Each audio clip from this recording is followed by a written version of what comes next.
And before I introduce our speaker, I want to remind you, I think I have this ready to go here.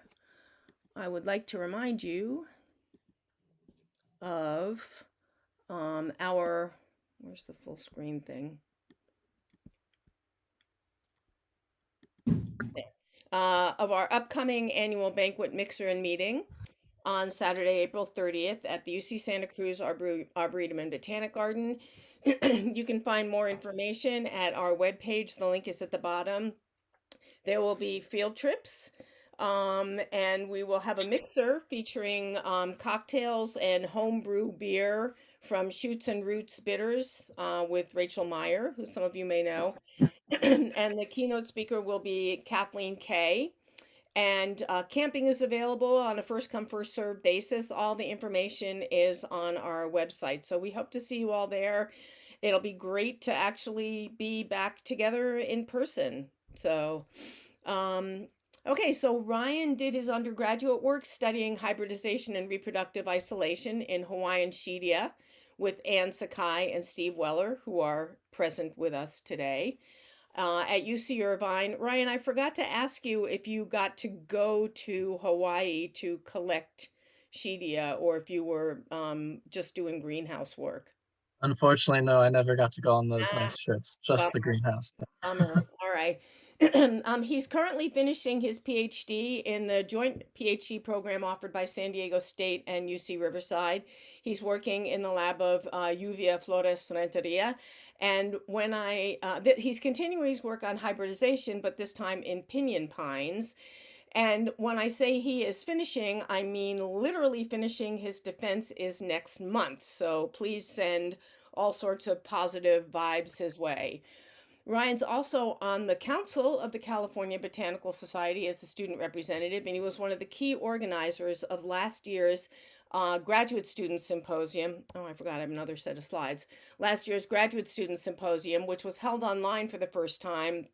And I can say for sure that he and the other students did a really amazing job from, sort of ground zero putting this symposium together. When Ryan isn't pondering Syngameons, he likes to play volleyball, which he's been doing since he was in sixth grade. And his father, who's also a volleyball player, as is his mother, offered to coach the team if Ryan joined the middle school volleyball team. So he joined it and he hasn't stopped since. And here is the evidence, of Ryan in full flight. I think it's just a spectacular picture.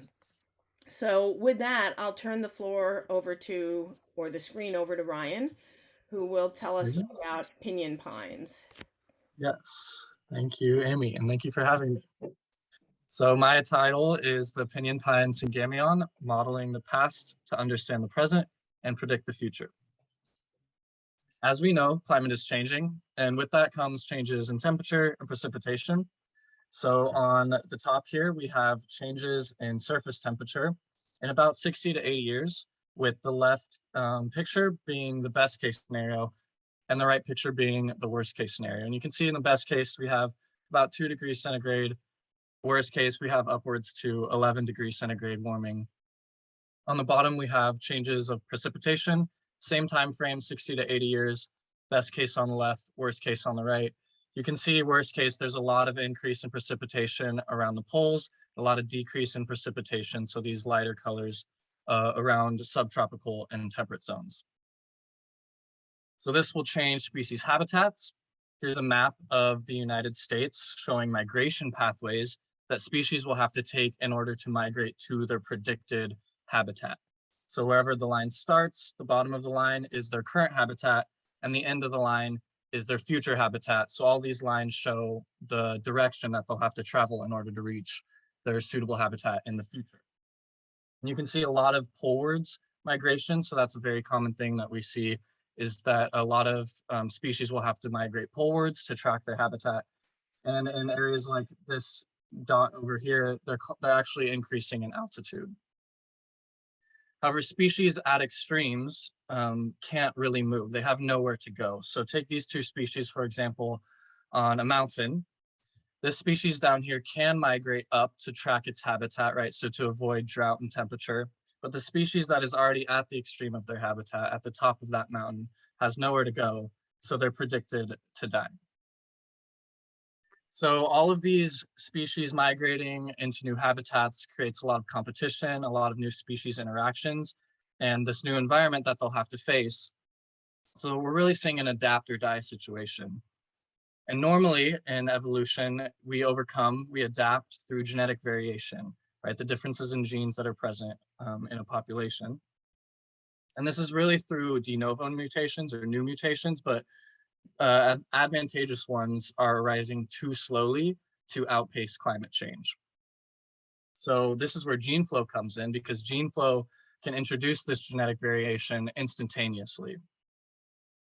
However, in order for gene flow to occur, species have to overcome these large reproductive barriers. And some of those include geographic barriers, so if species are on the top of different mountain ranges, temporal barriers, such as different flowering times, mechanical barriers like pollen shape and size, and genetic barriers such as different ploidy number. If they do overcome these barriers, then and they're able to mate, then this is called hybridization. So a common example that everyone's familiar with is the horse and the donkey hybridize and make the mule. This is pretty common, actually. It's in about 10% of animal taxa and 25% of plant taxa. And the outcomes of this hybridization can actually increase diversity or maintain it through examples such as adaptive introgression. So that's the passing of adaptive traits across species barriers through hybridization, or even the creation of new hybrid taxa through hybridization. However, it can also decrease diversity through things like genetic swamping, which replaces the entire population with hybrids. So a lot of those are studied in species pairs, right? A horse and a donkey. But what happens if we add a third or a fourth species? That's less commonly studied. So we have our classic horse and donkey. What happens if we add a zebra or something crazy like a giraffe in there? That's what we call a Syngameon. So a Syngameon is just 3 or more species connected through gene flow. And if you've never heard of it, we're coming out with a review paper that will explain why, or our hypotheses why. So that's in review right now, but look for it hopefully very soon. But in that, we actually found 141 different Syngameons across 121 genera. So we think it's actually pretty common. And maybe the reasons that we're not very familiar with it is because of the history of hybridization. So hybridization was kind of always regarded as bad in biology for a while, and it was largely ignored. Now we know that gene flow plays a pretty big role in evolution. And we think that with more next generation sequencing and the expansion of studies to include more species and population level genomics, we'll be actually seeing more Syngameons in the future. But there are really cool unanswered questions that we can address with Syngameons, such as this synergy that some authors propose that they have. So we have a lot of species interacting. Does this mean that those consequences are intensified, right? So authors actually suggest that Syngameons are able to hybridize and get all those benefits of hybridization. So large gene pool, new combinations, heterosis, which is hybrid vigor, or adaptive introgression, as I explained before, adaptive traits crossing species barriers, because they actually just hybridize episodically. So not just all constantly hybridizing, but periods of hybridization, or segmental hybridization, so parts of their genome are introgressing, or just introgressing low amounts of gene flow at a time, not these huge constant amounts.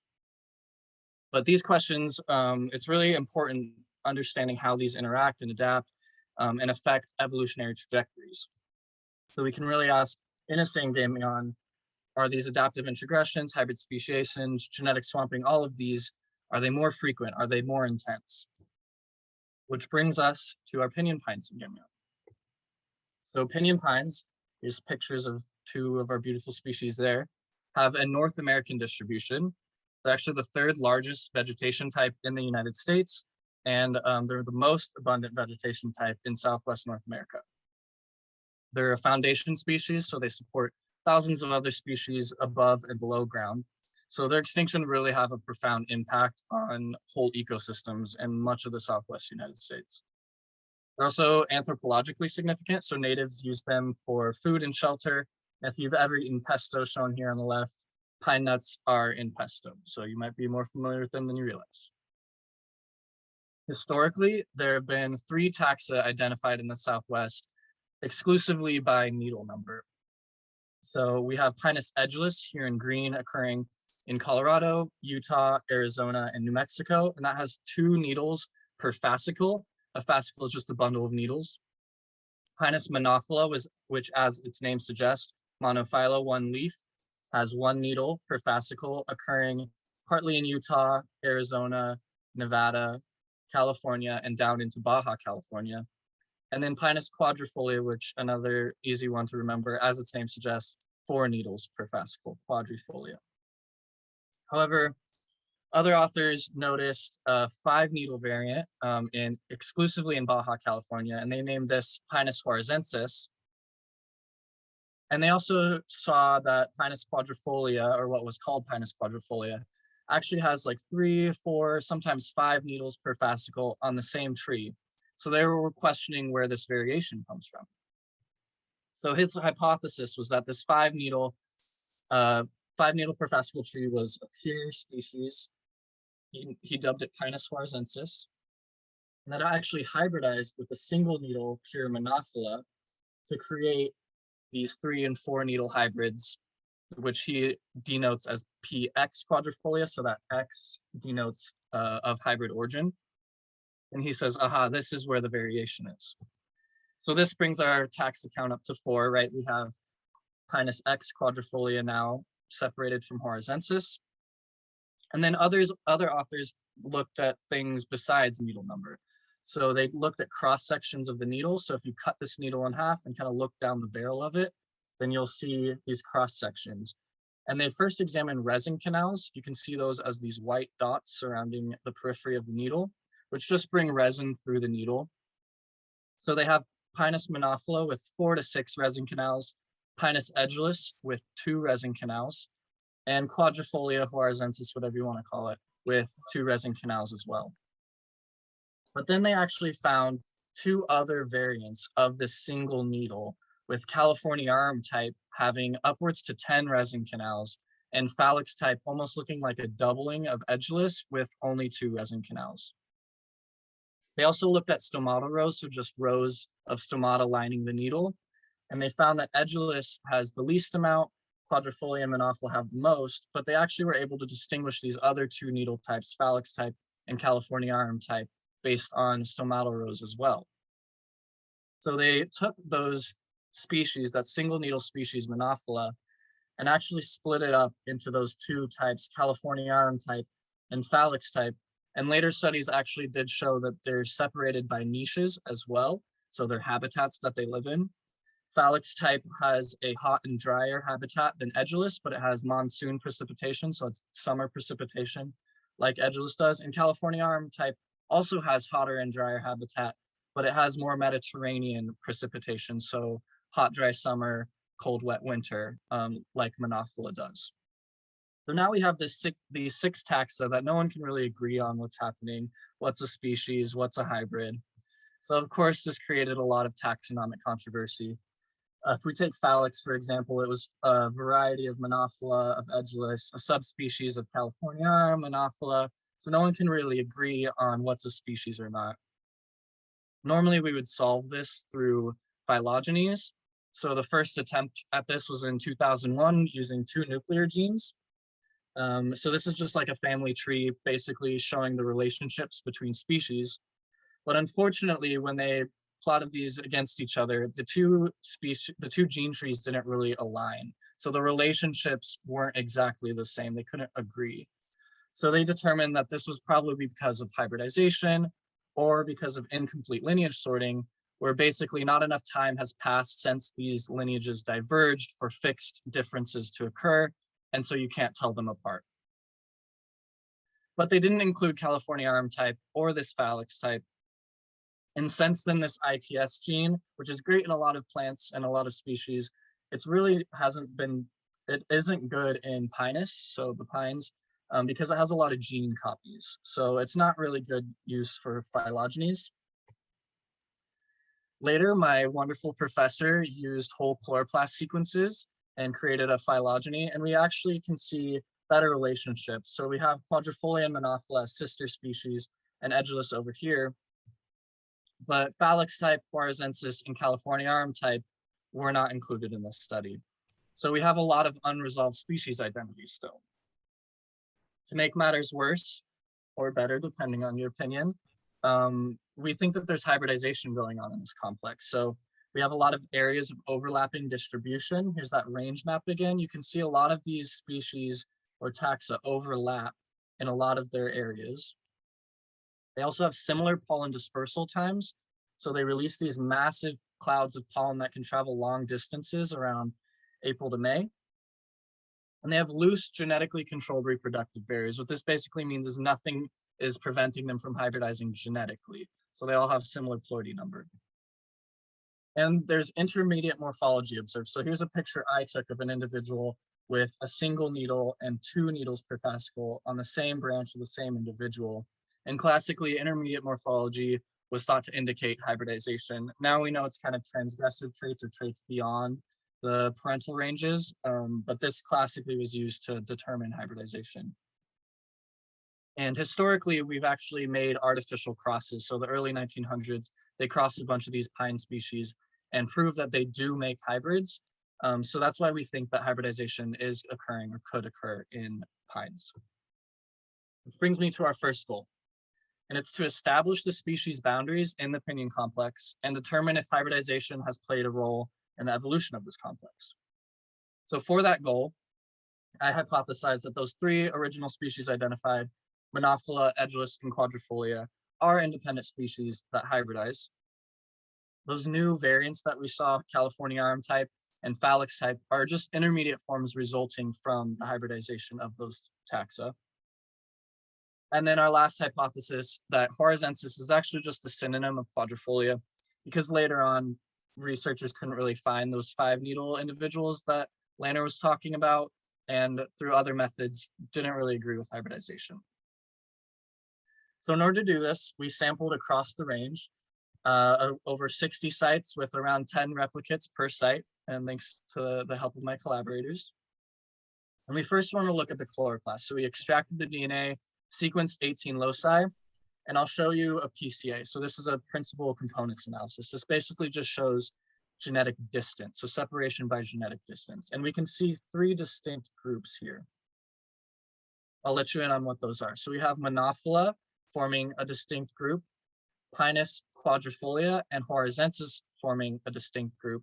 And interestingly, Edulis, Californiarum, and Phalanx actually share similar chloroplasts. Additionally, you can see some individuals here. These have the chloroplast of Monophila, but look like Edulis, right? That green color. And some individuals in here, the red dots that you see, have the chloroplast of Edulis, Californiarum, and Phalanx, but actually look like Monophila. And interestingly, those were taken from those zones of symmetry or the overlapping areas of distribution. So we think that we have possible evidence of chloroplast capture or hybridization between Monophila and Edulis, Californiarum, and Phalanx, but we don't really see any chloroplast capture between Juarezensis and Monophila, right? We don't see any purples mixing in here to give us Pinus X quadrifolia. Next, we wanted to look at the nuclear genetics. So same DNA we extracted before, but now we're sending it off to DART sequencing, which is a next generation sequencing method similar to ddRAD, if you've ever heard of that. And it's like a genome skimming method. So it's not the whole genome, but it's a good picture of the genome. And we're going to look at some genetic structuring within there. So our first analysis, a discriminant analysis of principal components, shows 4 genetic clusters. So what we're seeing is 4 distinct genetic groups. We have Monophila, Quadrifolia, and Juarezensis, Edulis, and Californiarum type actually coming out as a significant distinct genetic group. But we don't see any difference between Quadrifolia and Juarezensis at all. And if you're wondering where those Phalanx type individuals fall, they're actually in between Edulis and Californiarum. So all of those individuals with those branches kind of reaching out in between, those are Phalanx type individuals. Another clustering method that we can look at is fast structure. And we actually see 4 genetic clusters again. So Each of these lines is an individual. So we have over 300 individuals we sampled, and each color represents a genetic cluster. If the line is all one color, then it's a pure species. But if it has half red, half green, for example, then it's admixed, right? Or a hybrid. And what we find is that we have pure edgeless in green, pure horizontis and quadrifolia, pure monophylla, and Californiarum type coming out as its own as well. And we're not really seeing any differences between the 5-needle or the 4 or the 3-needle individuals as Lanner suggested. So this kind of disproves this PX quadrifolia hypothesis. We're not seeing quadrifolia as of hybrid origin, and we're not seeing horizontis as its own distinct taxa.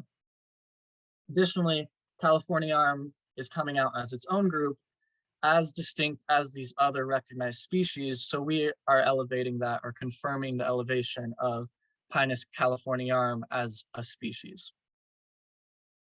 Now, if we look at these admixed types, we actually see a lot of admixture between and among species that show a bunch of different crosses, which I will visualize on a map. So this is the same results that you just saw, but I'll put it on the distribution map. And we can see our groups falling out with edgeless, monophylla, Californiarum in blue, quadrifolia in purple. And we have this, sorry, my slide skipped ahead. We have what we call an edge range Syngameon. So we have these distinct species that maintain their identities at the edge of the ranges, or at the core of the ranges, but in overlapping distributions, we actually see hybridization going on. So in all these areas of symmetry, we see all this admixture. And we think they're able to maintain distinct species because this admixture does not go beyond these areas of overlap. There's also potential genetic swamping that we're seeing, so replacement of pure species by admixed individuals, because most of these populations that are undergoing hybridization are comprised of mostly admixed individuals, some pure individuals mixed in, but mostly admixed. So there might be a replacement of pure species by exclusive admixed individuals. And interestingly, these falling out here are what we identified as phalanx type, and they're exclusively hybrids between edgeless and Californiarum, right? So the green and the blue admixed together. So we think that phalanx type is actually a result of hybridization between edgeless and Californiarum to give us this pattern. And because of that, we elevate phalanx type to PX phalanx, similar to what Lanner did with quadrifolia. We then wanted to look at the generation of these hybrids. So we wanted to see, are they able to reproduce with each other, with their parents? This would let us know if there's any reproductive barriers preventing them from proliferating. So we have species A and species B. They hybridize, create an F1 hybrid, just to get you more familiar with the terminology I'll be using. If that F1 hybrid also mates with an F1 hybrid, it creates an F2 hybrid. Alternatively, if that F1 hybrid mated with its parental species, that's what we call a back cross, and it would produce a first generation back cross, so that F1 by species A, and this can go in both directions. However, if some reproductive barrier was there preventing this from back crossing, or even preventing these hybrids from mating with each other and creating an F2 generation, we wouldn't see any F1 or F2 or these back crosses within our population. So that's where we can look at the generations of these hybrids and see if there's any reproductive barriers. So I'll take these admixed individuals, I'll input it into that new hybrids program. And what we see is that in almost all our species pairs, I'm just showing Monophylla and Californiarum as an example, we have second generation back crosses. So that means Monophylla Californiarum created a fertile F1 hybrid. That F1 hybrid crossed with another F1 hybrid and created a fertile F2 hybrid, so second generation hybrid, which then back crossed with Californiarum to create a first generation hybrid. Stay with me. And one more time that back crossed with Californiarum to create a second generation hybrid. And that happened in most of our crosses. So reciprocal as well, Californiarum by Monophylla, all the other species pairs that I'll show you in a second. But the most important part is most of this admixture goes beyond the F2 generation, right? So they are able to produce fertile and viable hybrids.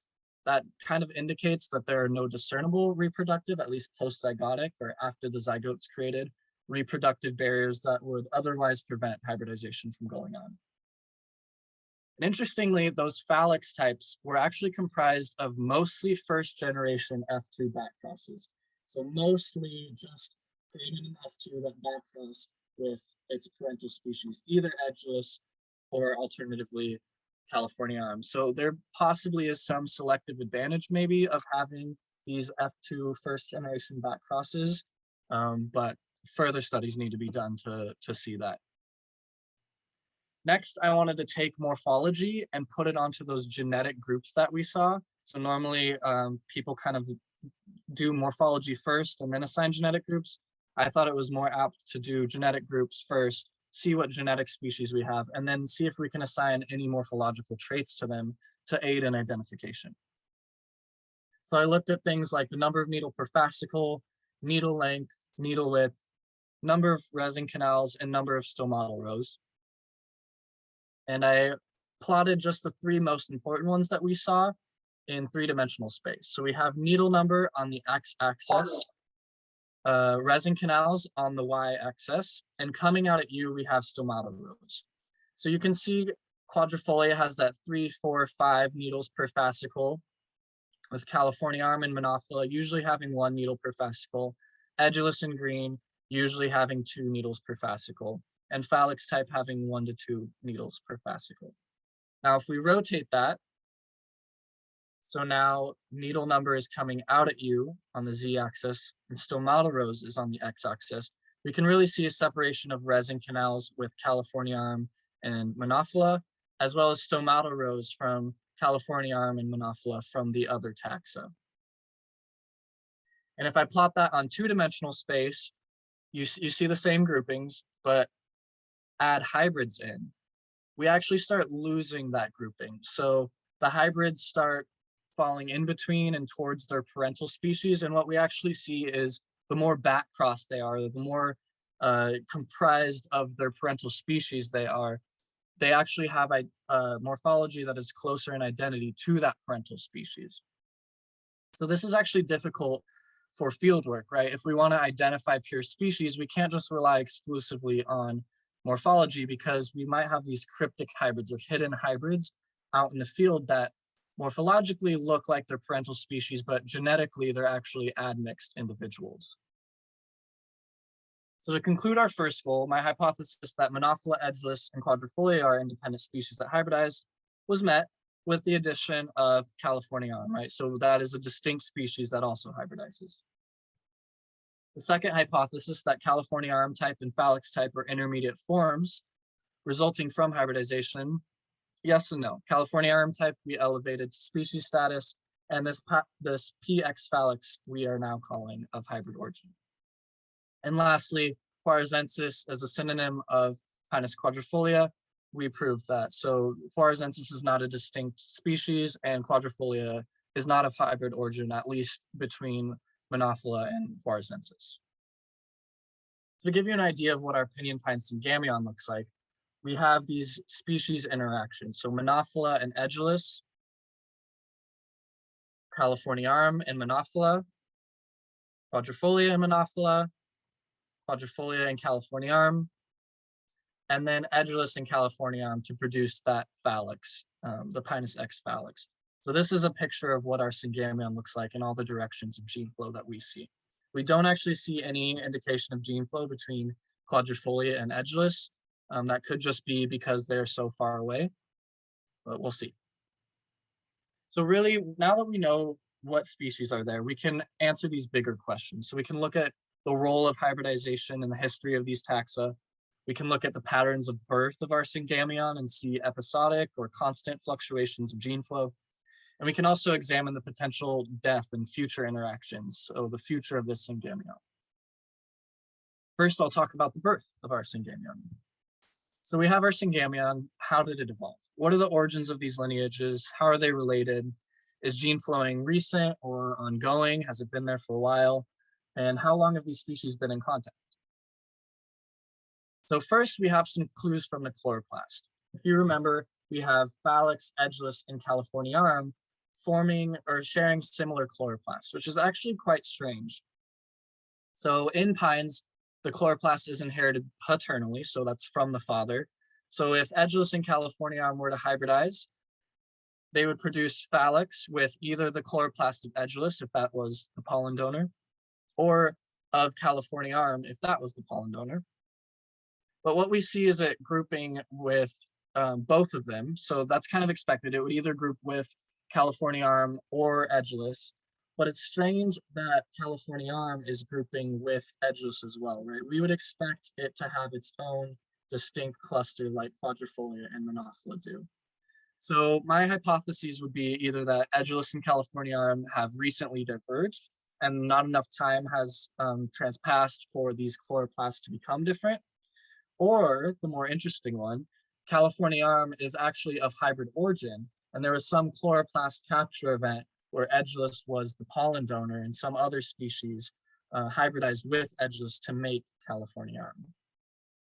This brings me to my second goal, which is to determine the phylogenetic relationships and assess the role of hybridization in the evolution of this Syngameon. So for that, I hypothesize that Californiarum is actually a result of hybrid speciation from Edgeless because it has the chloroplast of Edgeless, and Monophila because it has that single needle, that one needle per fascicle.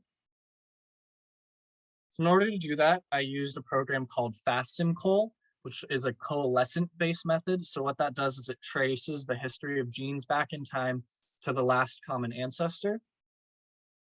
And what you do is you input a bunch of different scenarios that you think could have happened, and it'll tell you based on your genetics, your nuclear genetics that you feed it, what is the most likely scenario. So I can test different taxonomic relationships, right? Edgeless being sister to Californiarum or not.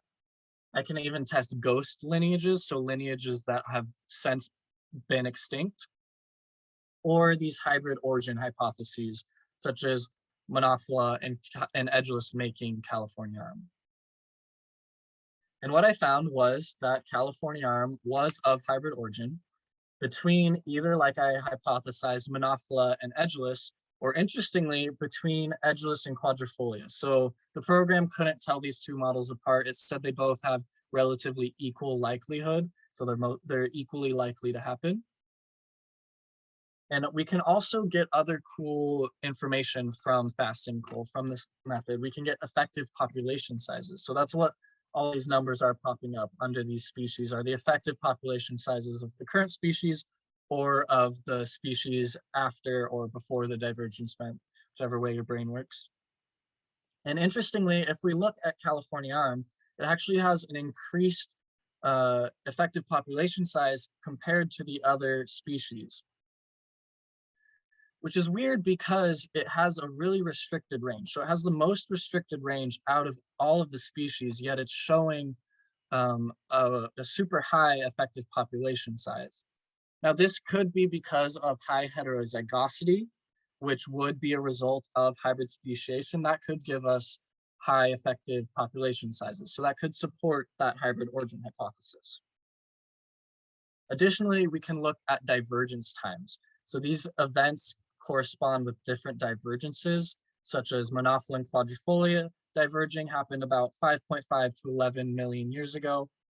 And if we look at the origin of Californiarum, that actually happened relatively recently.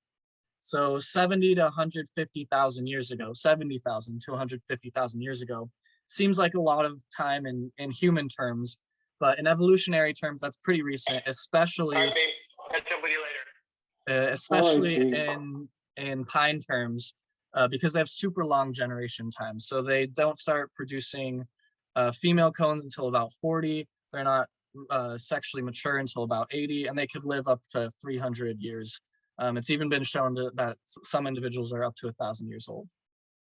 But we can project in the past and look at if these species actually had any habitable suitable habitat in the past. So during this 70,000 to 150 years ago. And to do this with this program called Maxent, which I'll get into in the next chapter. But basically what it does is it takes niche information, so climatic information and things like that of the past, and you can project if these species possibly occurred there or had habitat, had suitable habitat in those locations. So here's the results. Here's the current suitable habitat projected by this model. Oop. And here's the past suitable habitat. So about 130,000 years ago, just when we think Californiarm was speciating. And if we zoom in there, we see Edgellus monophylla in red, that little bit there, and Quadrifolia, all potentially shared ranges during the creation of Californiarm. So that doesn't help distinguish who was the parent, right, monophylla or Quadrifolia, but it does support the hypothesis that they could have been together, they could have been hybridizing at that time to produce Californiarm. So to sum up, Californiarm is a result of hybrid speciation, or possibly a result of hybrid speciation from Edgellus monophylla or Quadrifolia. We can't tell. So now we have this really cool image of our Syngameon with this gene flow occurring among the taxa and the sequential hybridization of that. So monophylla and Edgellus, or Quadrifolia and Edgellus, creating Californiarm, which is now hybridizing again with its parent species Edgellus to create this new type, this new Phallix type.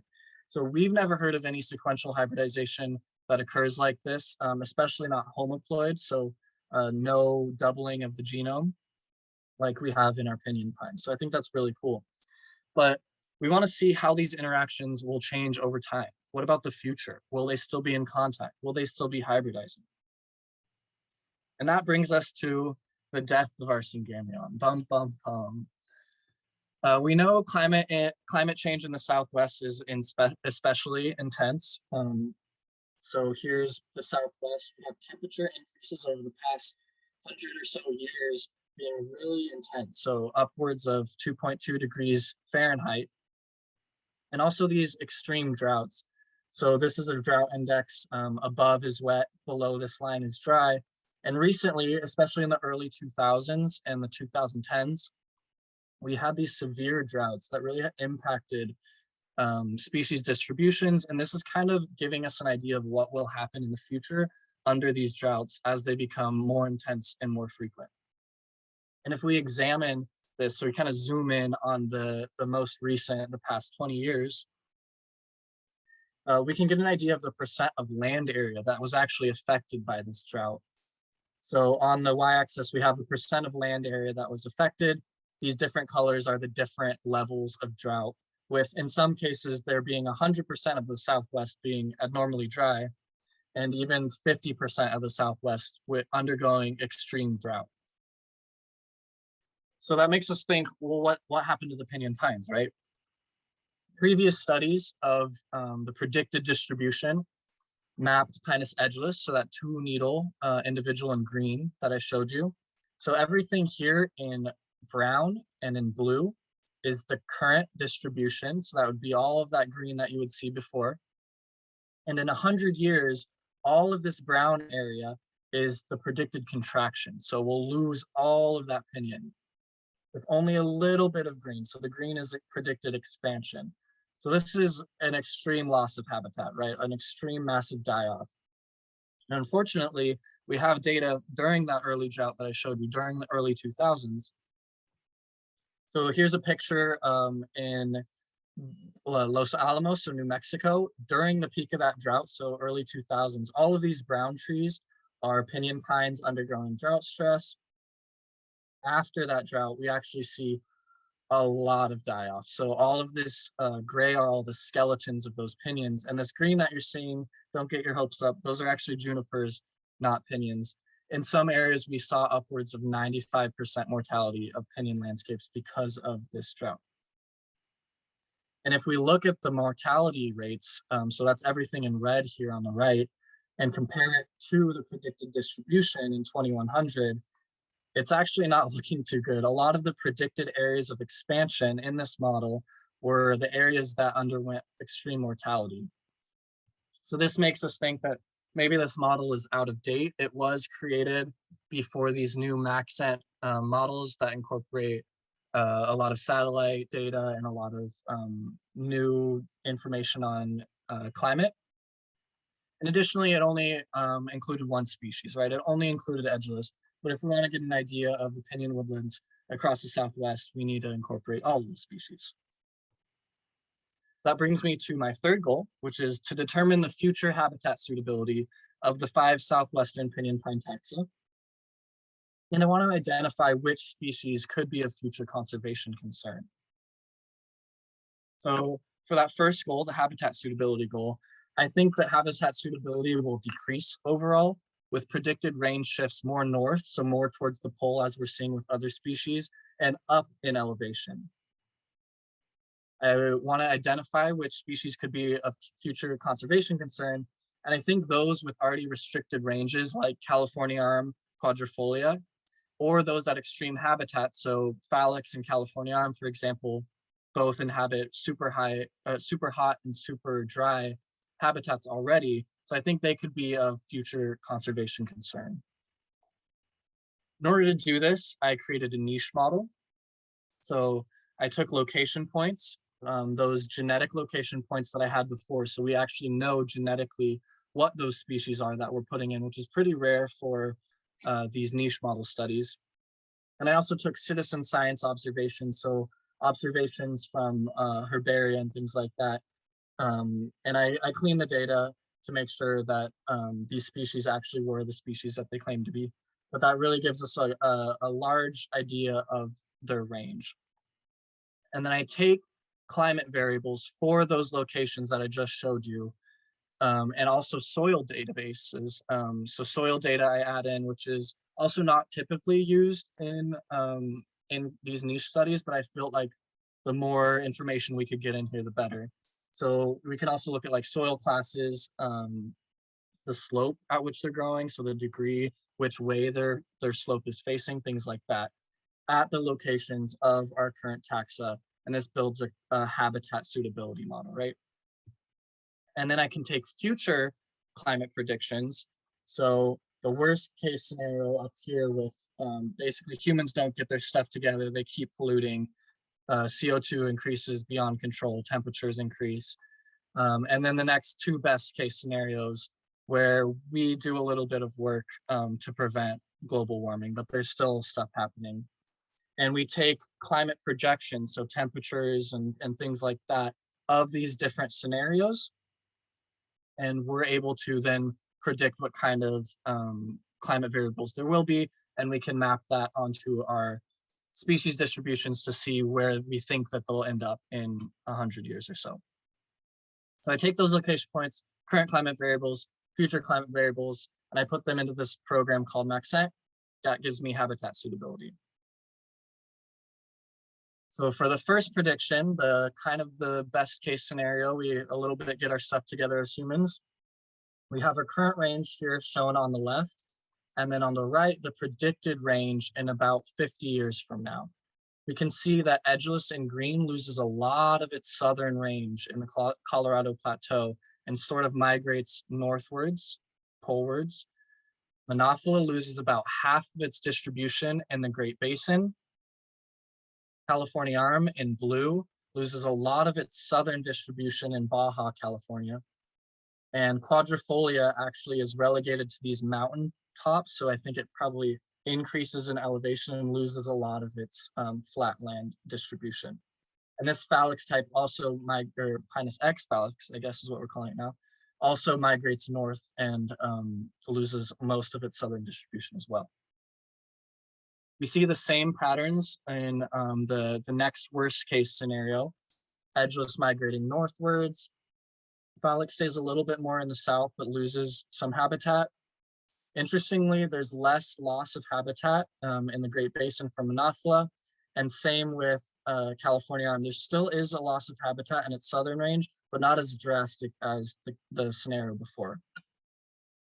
And last but certainly not least, the worst case scenario, where we have extreme warming, extreme carbon emissions, we have extreme loss of habitat, of suitable habitat for these species, with edgeless being decimated here, migrating northwards, Monophila losing essentially all of its Great Basin habitat and a lot of its southern range.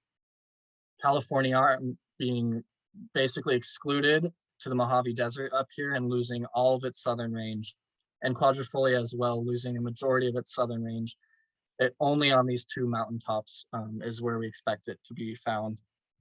Now, it's important to note that just because this is where suitable habitat could be, it doesn't mean that the species will be there. It doesn't mean that the species could even get there, right? So they have to be dispersed by their dispersers, which are usually birds or rodents, where the pollen has to flow in that direction.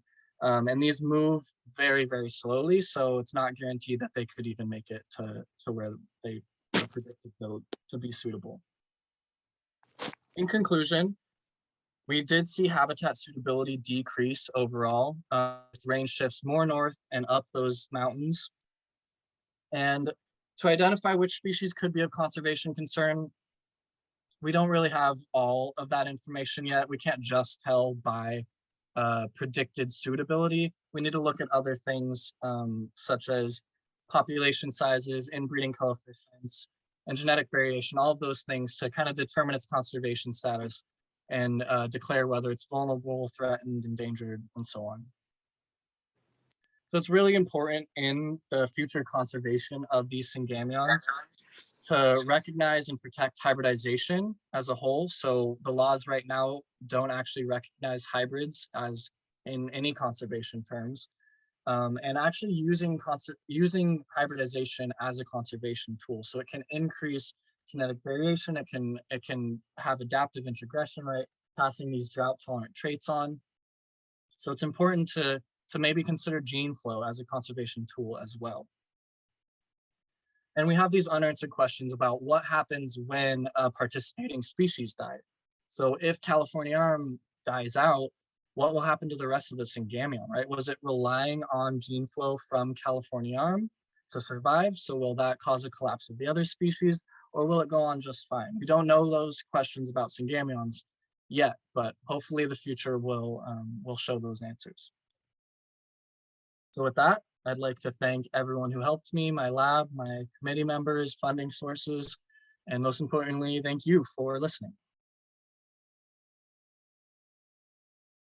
Great, thank you. Thank you. That was a lot of work. So what does everybody think? Should we pass him? Should we give him his PhD? I think that was a rehearsal for what I'll hear next month, Ryan. Yes, it is. Yeah. There's even more data. Don't worry. You'll Oh my be gosh. hearing more. Great. Okay. Does anyone have any questions? Feel free to unmute yourself and ask or put them in the chat. Surely people must have questions. Mitchell says that we should pass you.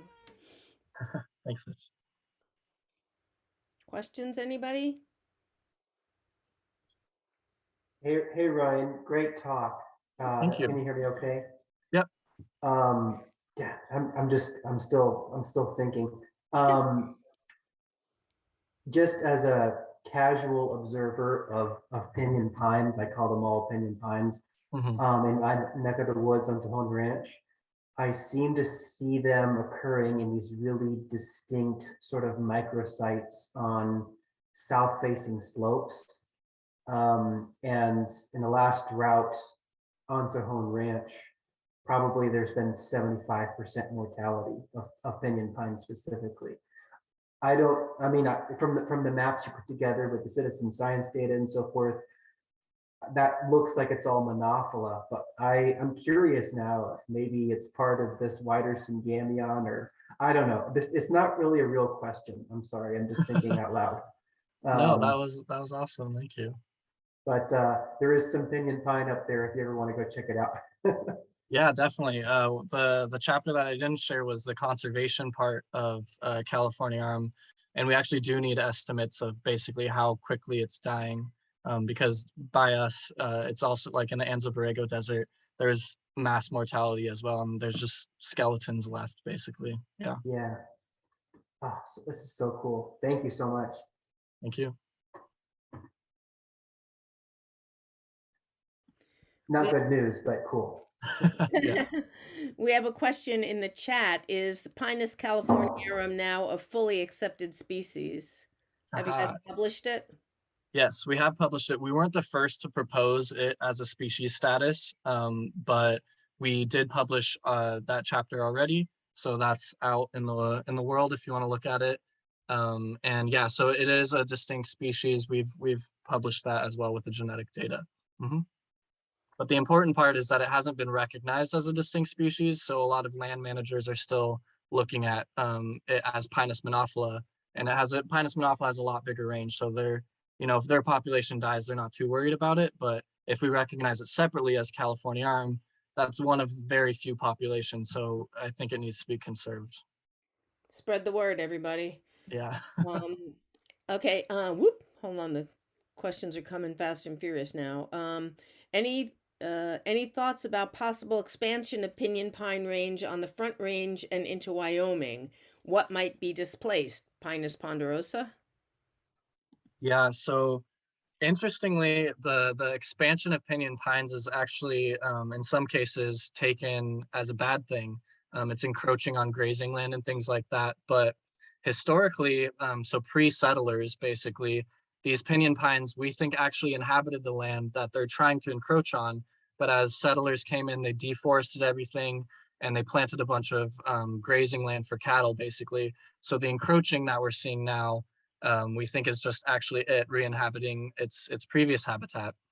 As far as Wyoming goes up there, yeah, the northward expansion would probably be taking, if it's ponderosa, that's up in elevation. So I think it would be climbing up in elevation towards that ponderosa habitat.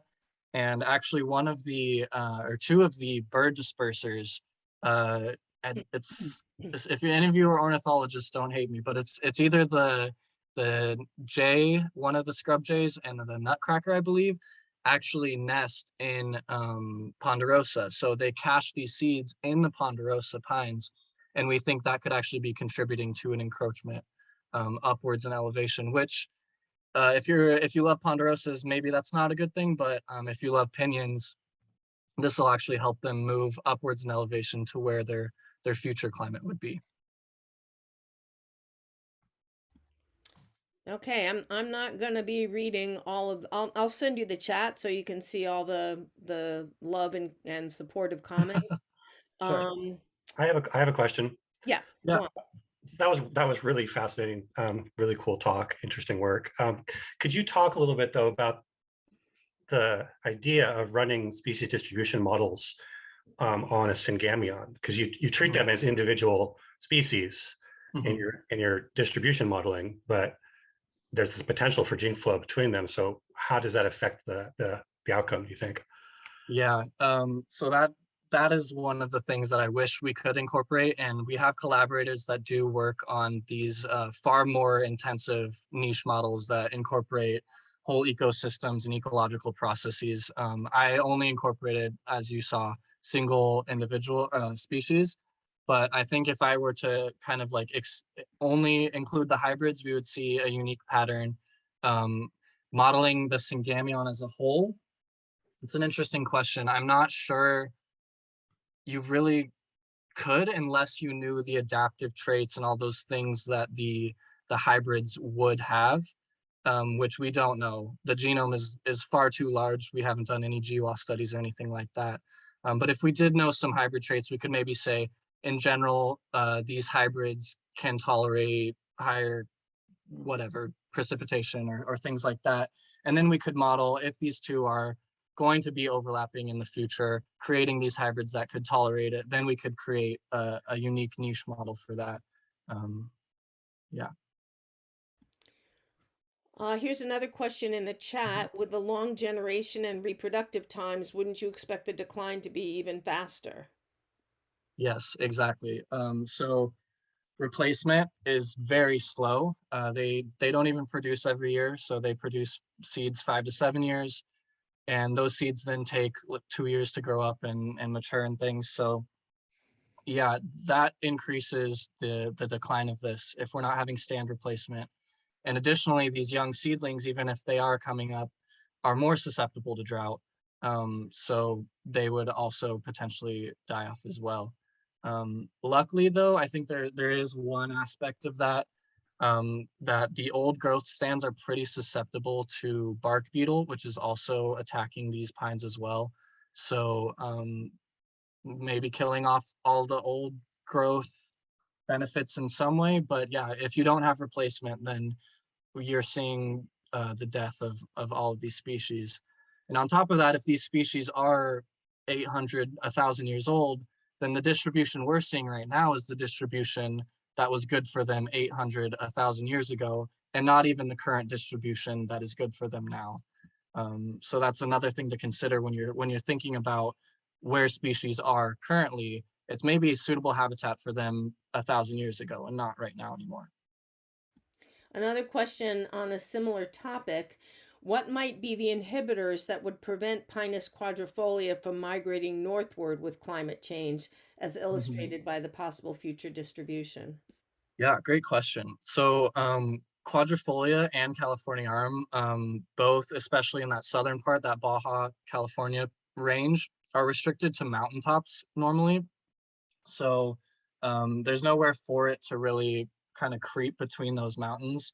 And then there's also the desert. So there's the Sonoran Desert between Baja and kind of the Great Basin that would also prevent quadrifolia specifically from moving. It's not very drought tolerant, and it's very susceptible to fires as well, which are pretty common the more north you go.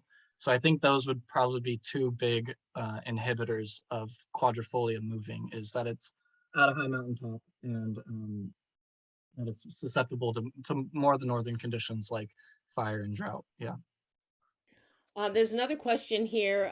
It says, I'm reading this, perhaps naive question: how closely does this hybridization represent other pine species? Do you mean how common is it in other pine species? What I mean is this a model, as a naive viewer of this, and I very much appreciate being invited, that this modeling of this behavior amongst these species, does that represent other sorts of behavior among pine or even a broader species in other parts of the planet in which you see these relatively localized areas? Mm-hmm. So are you talking specifically about like the Syngameonic behavior? Yeah, and the nature of the sort of destruction. Mm-hmm. Well, I think the fact that you can have these sort of, if you will, integrated special differentiation. It's kind of a funny thing, right? Because splitting apart and coming together in a very interesting way. Is this a good model that can be extrapolated to other genome? Right. I hope so. Pinyon pines aren't necessarily the typical model species that we see.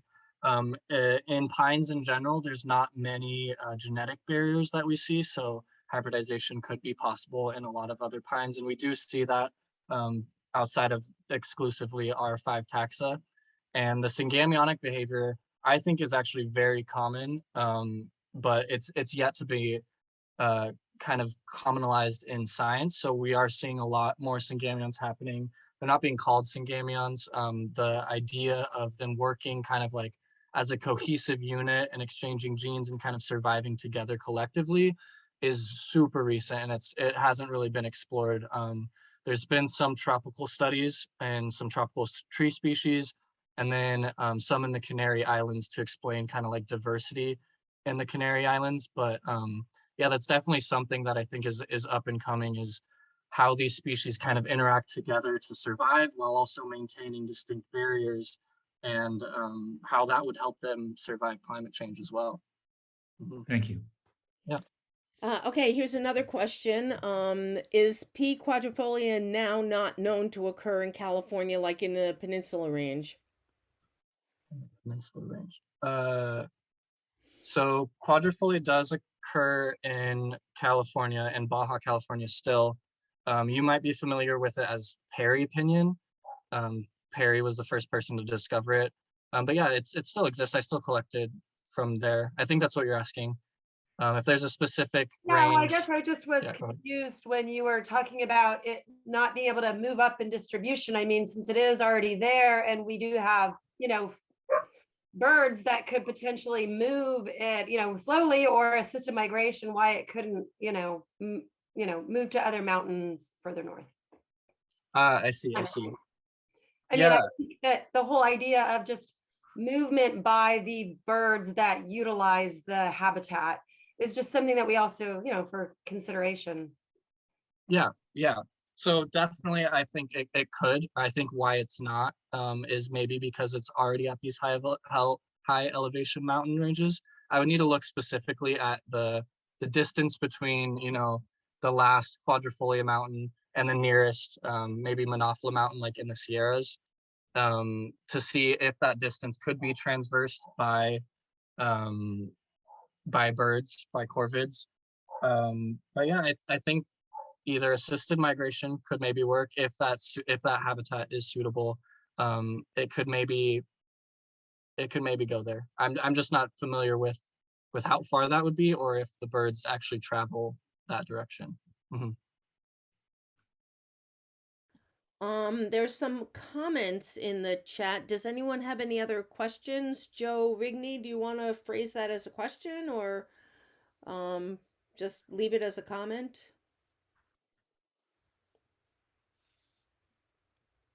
None of the above. Okay. Any other people have questions for now?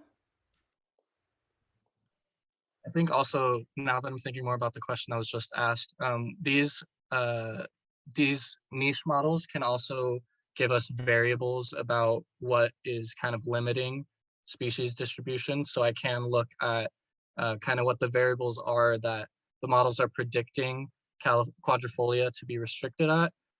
So maybe it is like drought tolerance or precipitation or things like that. I do have that data. I just didn't have time to present it today. So tune in for my dissertation if you want more of that. So Arlie has weighed in with another question. Given that episodic extreme mortality is not in the models, does that mean that even the most extreme RCP modeling is optimistic? Boy, that's a bummer. Thanks, Arlie. Yeah, so it could be that even the most extreme models are optimistic. It would be super cool to incorporate these mass mortality events and correlate them to previous climate events. But if we have an idea of kind of the droughts that will happen, then I think we'll get an idea of even if these are extreme droughts happening, that their distributions are going to go pretty far down. Yeah, so that's where conservation comes in, and assisted migration, or even considering hybridization and getting some of these drought tolerant traits into these species. But that's a controversial topic. Any more questions? Well, I'll read this one comment as food for thought if Joe doesn't mind. I think this talk really shows how phylogenetic understanding is making the idea of species somewhat passé, at least for these Syngameonic species. Yet in order to conserve certain genetic constellations under existing law, we are forced to call things species. I think your idea that gene flow conservation combined with genetic conservation is more appropriate than species conservation, at least for some genetically related groups. Just a comment, blah, blah, blah. So this is actually something that I wake up in the middle of the night thinking about. So I appreciate the comment. Glenn Holstein, would you like to unmute yourself and ask a question? Any similar hybridization with ponderosa and say Jeffrey pine, for example? Are they pretty distinct, or is there some crossover there? Sorry, are you asking about ponderosa and Jeffrey, if they hybridize? Yeah. Oh, unfortunately I don't know. I'm relegated to pinyon pines, but I can definitely look into that. If they have, do you know how I guess related they are? If they're in the same subsection, if we're going really far down, I'm guessing they could hybridize, but that doesn't necessarily mean that they are hybridizing. yeah, they could have different pollen release times or different distributions. I'm just not familiar with those two species, but I can look into that for sure. Thanks. Anyone else? Last chance.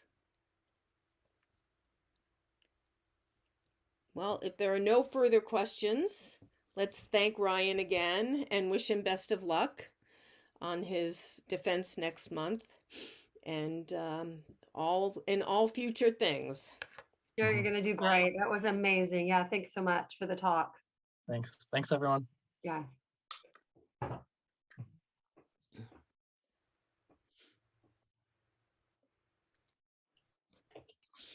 I'll send you the chat when it's over.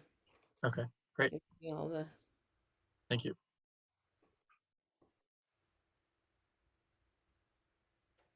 I usually hang out till the end.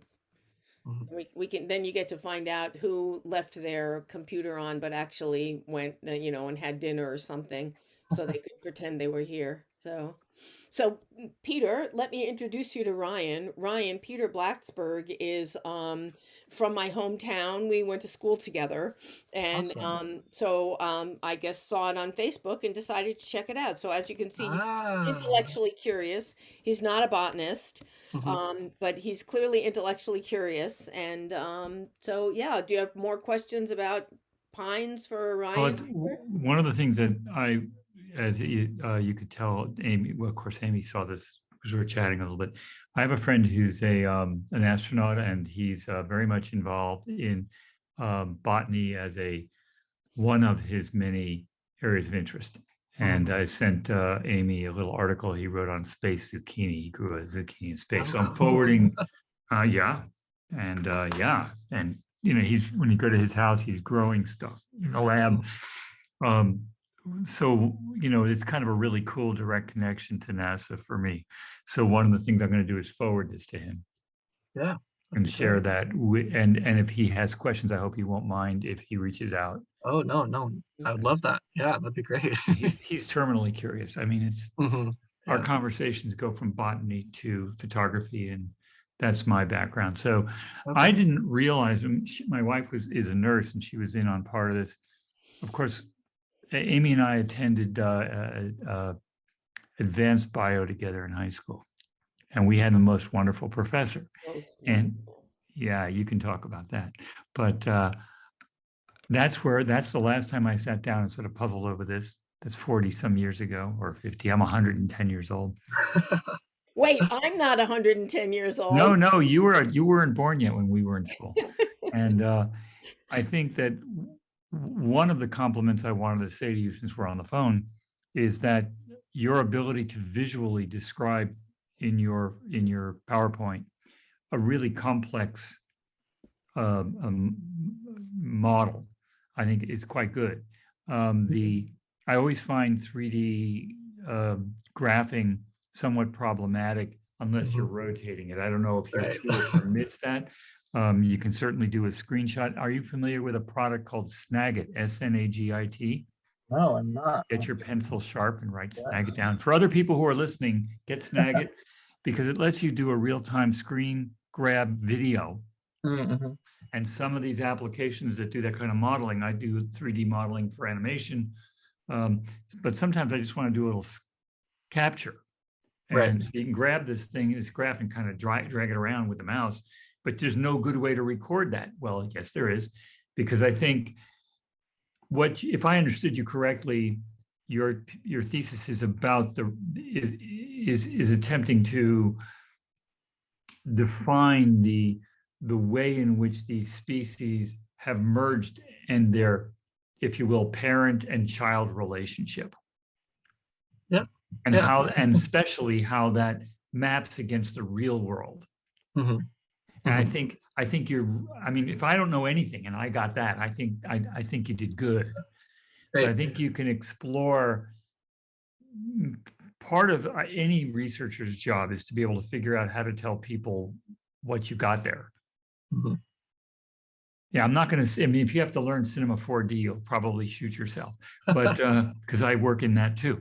So that's one little thought for you, is to keep working on what you're already doing so well, and that is in the visual description for your audience. Am I okay on this, Amy? Am I lost in space or what?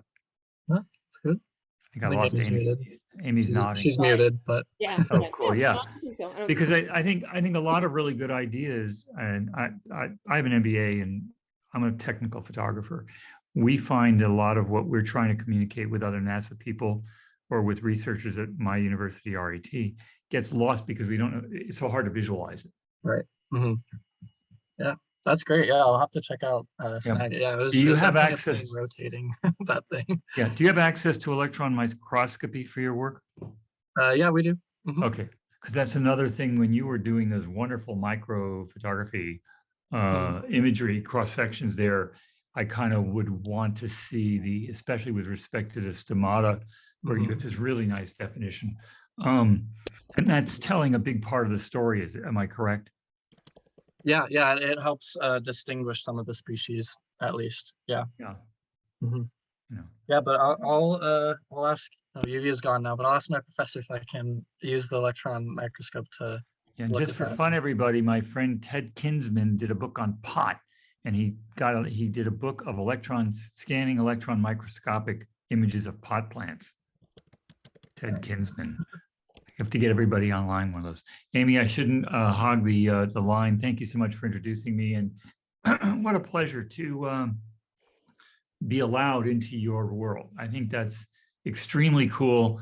And I was going to pick up and kind of blow your mind with something that we have. We have zero gravity drinking cups. We've got all kinds of stuff.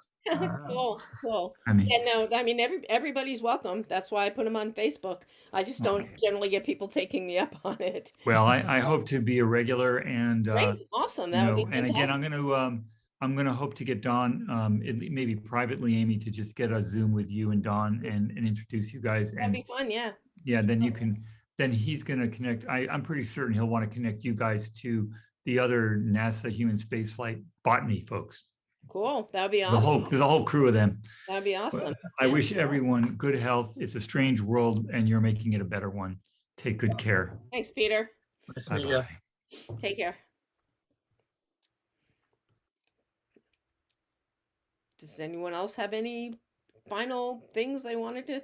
Yeah, I mean, I haven't seen Peter in 40 years or something. Yeah. That's awesome. You were just talking about you didn't know if any of the Facebook people. I know, that was so funny. I was so funny. I couldn't believe it. I saw him there. I was like, oh my God, he's doing his best. He literally has no relevant background, like none at all. He runs a cemetery, honest to God. He runs a cemetery. But he's been doing photography his whole life. In fact, when we were in high school, he always had a camera around his neck, and it was so annoying.